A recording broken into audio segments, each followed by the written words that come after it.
So how can we be set free from the curse of sexual abuse? First of all, we need to stop calling ourselves or thinking of ourselves as victims. If the Son shall set you free, you shall be free indeed. We are all children of God. Now, abusers seek to control the people they abuse by making them feel helpless.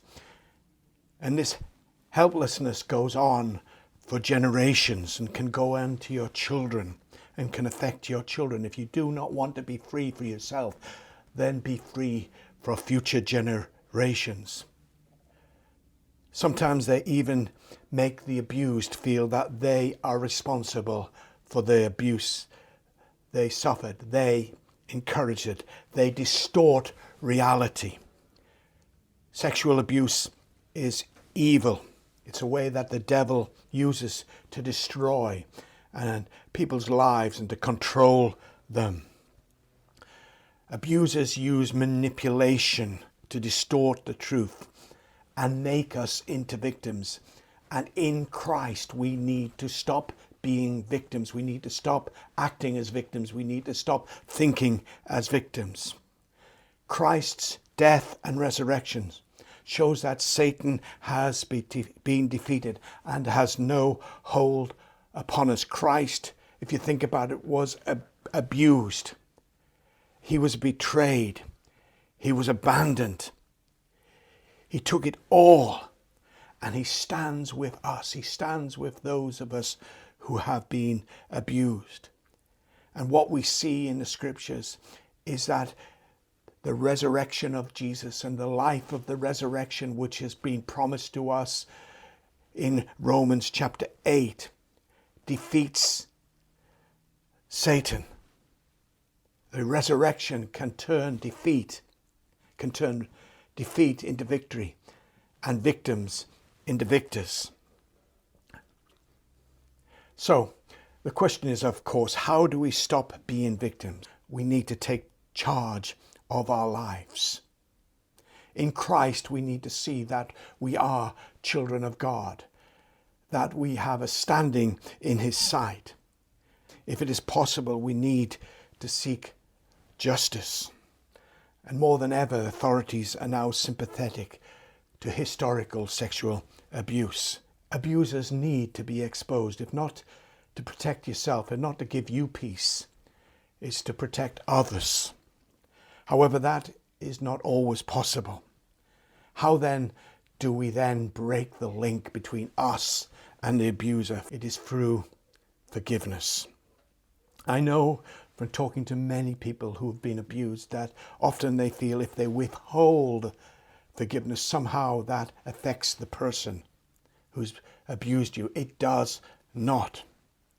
Forgiveness does not say that what this person did to me is okay. It does not say that. But what it does, it says that you will no longer control my life. You will not be the first thought when I wake up in the morning. You will not be the last thought when I go to sleep at night. You will not dominate my life forever. For now, in Christ, he can give us the power to forgive. Now, forgiveness and reconciliation are two different things. Sometimes we cannot possibly be reconciled with those who have hurt us, but we still can forgive them. We can break that link. In Christ, we can be free. And Christ has set us the way. The final words of him on the cross was, Father, forgive them.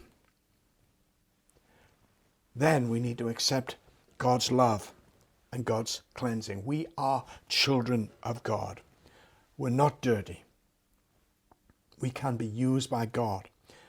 God's forgiveness cleanses our heart. I remember hearing the great preacher Martin Lloyd-Jones preaching on forgiveness.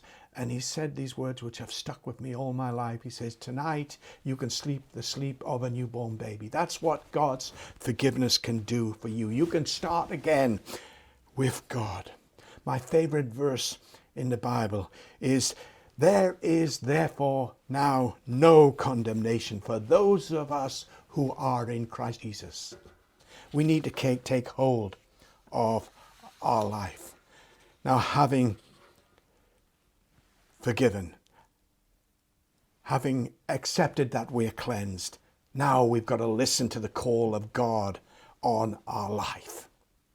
It is a deceit of the devil to say to you, you are so messed up, God couldn't possibly use you. You are so dirty, God couldn't possibly use you. Look at the life of Esther, a weak, ordinary, abused girl who was taken into sex slavery. She was kidnapped from Mordecai and her family. She was sexually exploited by a king. Now God turned her life round. She ended up queen. More than that, she was used by God to save her people. More than that, 2,500 years later, every year her people remember what she did for them. Now, what have we learned? With God's help, we can stop being victims. He can turn victimhood into victory. God has a plan for each and every one of our lives. We may have messed up, or we may have been messed up. God can take our messed up lives. He can even take the disobedience of generations and turn them round and fulfill his purpose. God has a plan for each one of our lives. Let us not allow the devil to take away that plan and that purpose.